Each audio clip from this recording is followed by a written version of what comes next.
वफाकी वजीर महजबी अमूर इस्लामाबाद में ट्रैफिक हादसे में जाँ बहक। तफसीलात के मुताबिक वफाकी दारुल हुकूमत इस्लामाबाद में पेश आए एक ट्रैफिक हादसा में वफाकी वजीर बराए महजबी अमूर मौलाना अब्दुल शकूर जाँ बहक हो गए। इस्लामाबाद पुलिस के मुताबिक मौलाना अब्दुल शकूर वफाकी दारुल हुकूमत के एक निजी होटल से सेक्रेटेरिएट चौक की जानिब जाते हुए शारे दस्तूर पर ट्रैफिक हादसे का शिकार हुए।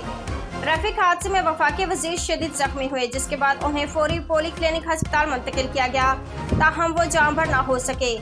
इस्लामाबाद पुलिस के मुताबिक ड्राइवर और गाड़ी में सवार अफराद को गिरफ्तार कर लिया गया है। हादसे की वजह मालूम करने के लिए तहकीकात की जा रही हैं।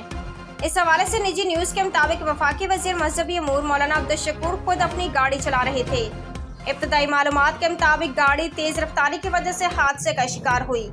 वफाकी वजीर की गाड़ी मुखालिफ सिमत से आने वाली गाड़ी से टकराई। ड्राइवर वाली साइड से गाड़ी को शदीद नुकसान पहुंचा, इसलिए मौलाना अब्दुल शकूर हादसे में इस कदर शदीद जख्मी हुए कि अस्पताल पहुंचने से कबल ही उनका इंतकाल हो गया, जबकि हादसे का शिकार होने वाली दूसरी गाड़ी में सवार 2 अफराद भी शदीद जख्मी हुए हैं, जिन्हें अस्पताल मुंतकिल कर दिया गया। हादसे के बाद वज़ीर आज़म शहबाज शरीफ ने मुफ्ती अब्दुल शकूर के इंतकाल पर गहरे रंज का इजहार किया है।